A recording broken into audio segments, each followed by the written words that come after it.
জয় বাবা তারকনাথের জয়। তো সেদিন ছিল সোমবার। তো আমরা গিয়েছিলাম একটা রিলেটিভের বাড়ি বৈদ্যবাটিতে। তো সেখান থেকে আমরা ফিরছিলাম বাইকে করেই। তো আমি এই 12 নম্বর রোডটা ধরেই ফিরছিলাম আমরা। তো আমাদেরকে পুলিশ একটা জায়গায় আটকে ছিল, যেতে আসতে দিচ্ছিল না। তো আমরা কোনো রকমে তারপর এসে গেছি। সেরকম প্রবলেম হয়নি।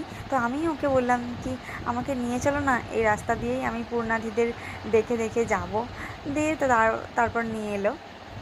তো গোটা রাস্তা জুড়ে শুধু এই পুণ্যার্থীদের ভিড়।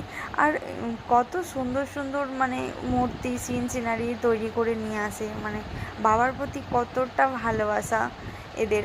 আর এই দাদাগুলো তো কতজন মিলে একটা বিশাল বড় বাঁকে করে নিয়ে আসছিলো, সবাই মিলে পাল্টে পাল্টে ধরে ধরে নিয়ে আসেছিলো। মানে কী যে ভালো লাগছিলো, মানে আমি এর আগে কোনো দিন দেখিনি মানে নিজের চোখে পুণ্যার্থীদের।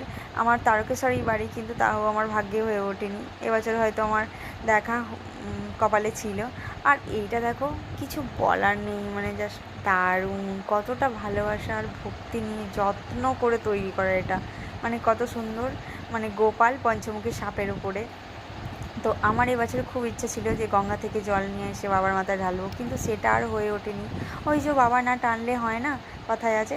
তো পুজো দিয়েছি শ্রাবণ মাসে।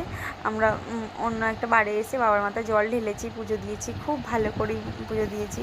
তো মাঝে মধ্যেই আমরা আসি। তো তারপর রাস্তায় একটা জায়গায় দাঁড়িয়ে একটু আখের রস খেলাম।